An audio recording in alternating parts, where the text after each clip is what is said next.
कानपुर देहात के मूसा नगर स्थित देवयानी सरोवर पर पितृपक्ष में श्रद्धालुओं की भीड़ उमड़ती है। देवयानी सरोवर जिसे छोटी गया भी कहा जाता है। पितृपक्ष में देवयानी सरोवर पर स्नान और पिंडदान करने से पूर्वजों की आत्मा को वहीं शांति मिलती है, जो बिहार के गया जाकर पिंडदान करने से मिलती है। पितृपक्ष के दिनों में लोग सुबह से ही देवयानी सरोवर में पहुंच पूर्वजों का तर्पण, श्राद्ध और पिंडदान विधि विधान से करते हैं।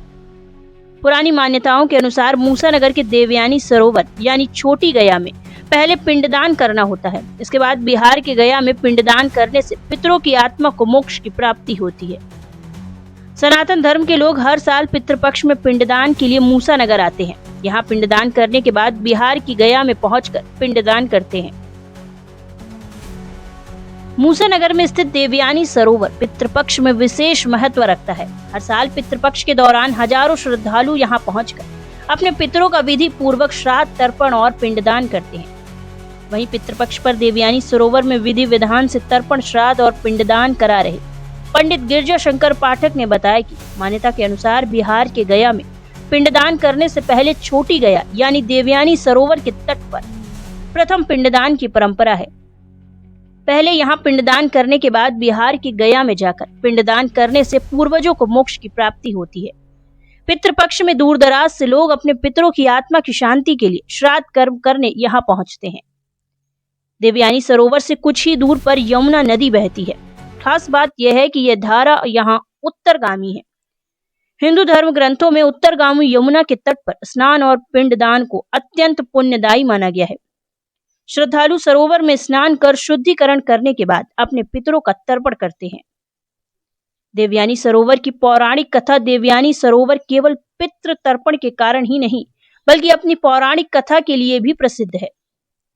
लोक कथा के अनुसार दैत्यराज वृषपर्वा की पुत्री शर्मिष्ठा और दैत्य गुरु शुक्राचार्य की पुत्री देवयानी कभी इस क्षेत्र के जंगलों में घूमते हुए इस सरोवर पर पहुंची।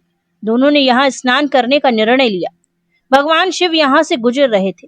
घबराहट में शुक्राचार्य की बेटी देवयानी ने जल्दी जल्दी शर्मिष्ठा के वस्त्र धारण कर लिए। इसे देखकर शर्मिष्ठा क्रोधित हो उठी और उसने देवयानी को पास के कुएं में ढकेल दिया। उसी समय पास से गुजर रहे राजा ययाति ने देवयानी को कुएं से बाहर निकाला। ये देख शुक्राचार्य इससे प्रसन्न हुए और अपनी पुत्री देवयानी का विवाह राजा ययाति से कर दिया। विवाह के बाद ययाति ने इस सरोवर का भव्य स्वरूप बनवाया ताकि ये घटना हमेशा यादगार बनी रहे। तभी से यह स्थान देवयानी सरोवर के नाम से प्रसिद्ध हो गया। वहीं देवयानी सरोवर के बारे में पंडित गिरजा शंकर पाठक क्या कहते हैं, सुनिए जी। ये भैया गांव गौसगंज मूसा नगर में देवयानी सरोवर है, जो देवताओं का बनाया हुआ स्थल है। यहाँ 99 यज्ञ हुई हैं। एक यज्ञ अगर और होती तो यहाँ गया स्थल यहीं पे था। यहाँ पे बहुत दूर दराज से पिंडदान श्राद्ध करने आते हैं। इसके बाद यहाँ से गया जी जाते हैं। अगर एक यज्ञ यहाँ पे और होती तो गया स्थल यहीं पे था। और अब सुबह हम लोग यहाँ पे गांव के आसपास और क्षेत्र के लोग तर्पण करने भी आते हैं, जो देवताओं का, पितरों का, ऋषियों का तर्पण भी होता है। और हम लोग 3 शिफ्ट में तर्पण करते हैं। और ये राजा बलि की कर्मस्थली है। और राजा ययाति देवयानी उनकी शुक्राचार्य की 2 पुत्रियां थीं, शर्मिष्ठा और देवयानी। इनमें आपस में विवाद हुआ तो शर्मिष्ठा ने देवयानी को कुआं में ढकेल दिया। फिर उन्हें राजा ययाति ने उसे बचाया। इसी से ये तालाब का देवयानी सरोवर नाम पड़ा। और यही एक धार्मिक पौराणिक स्थल है यहाँ पे, जिसकी यहाँ पे धार्मिक मान्यता है। वहीं हमारे संवाददाता रमाकांत गुप्ता ने देवयानी सरोवर में पितरों को तर्पण करने आए लोगों के साथ खास बातचीत की। आज हम कानपुर देहात के मूसा नगर स्थित देवयानी सरोवर पहुंचे हैं, जिसे छोटी गया भी कहा जाता है। पितृपक्ष के दिनों में यहाँ लोग पूर्वजों को जल देते हैं और पिंडदान करते हैं। ऐसी मान्यता है कि गया जाने से पहले यहाँ पिंडदान करते हुए गया जाते हैं। आज हमारे साथ कुछ लोग मौजूद हैं जो अपने पूर्वजों को जल देने पहुंचे हैं। हम उनसे बात करेंगे कि आखिर किस तरीके से यहाँ पे ये मान्यता है और क्या किया जाता है। क्या नाम है? राजेश कुमार। राजेश जी, आप लोग पूर्वजों को जल दे रहे थे, क्या मान्यता है? यहाँ की मान्यता ये है कि छोटी गया कहते हैं इसको। यहाँ माताएं जो होती है वो मुक्ति हो जाती है और इसके बाद गया जाते हैं। ये देवयानी सरोवर है, छोटी गया भी कहा जाता है, तो ये ऐसी मान्यता है, किस तरीके से छोटी गया कहा जाता है? ये बता रहे हैं यहाँ जो पहले इसके पहले पिंडदान यहीं होता है, इसके बाद गया इलाहाबाद में होते हैं। देवयानी सरोवर छोटी गया, इसका नाम कैसे और ये पूर्वजों की देन है, इसके बारे में कोई जानकारी है?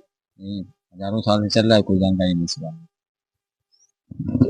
की बात करते हैं कि इस देवयानी सरोवर में सुबह से लोग यहाँ पर पहुंचे हैं, पिंडदान कर रहे हैं, पूर्वजों को अपने जल दे रहे हैं। क्या नाम है?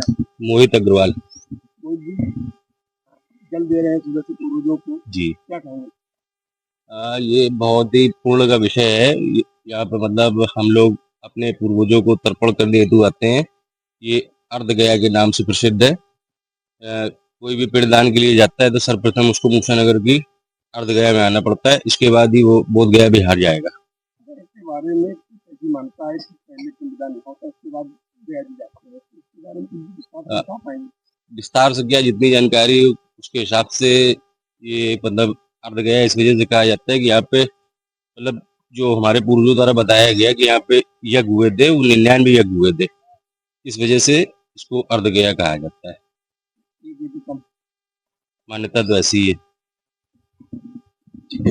जैसा कि बताया आप लोगों ने कि 99 यज्ञ हुए थे, एक यज्ञ कम रह गया था। शायद अगर ये 100 पूरा हो जाता तो लोग गया की बजाय आज यहीं पे गया होती, लेकिन फिर भी हमारे साथ बात करने के लिए कुछ लोग और हैं, एक बार हम उनसे बात करते हैं। क्या नाम है? डॉक्टर जगदीश गुप्ता बोल रहे हैं। ये शुक्राचार्य की पुत्री देवयानी जी के नाम से देवयानी नाम पड़ा इसका, और हमारे मूसा नगर में गया जी छोटी गया के नाम से प्रसिद्ध है।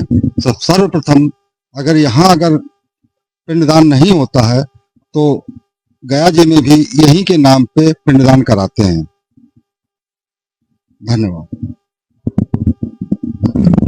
तो जैसा कि गुप्ता जी ने बताया कि लगभग काफी वर्षों से ये परंपरा चली आ रही, पूर्वजों की परंपरा चली आ रही कि पहले लोग पिंडदान यहाँ करते हैं, इसके बाद गया जी जाते हैं। कानपुर देहात से रमाकांत गुप्ता, नेशन 24 न्यूज।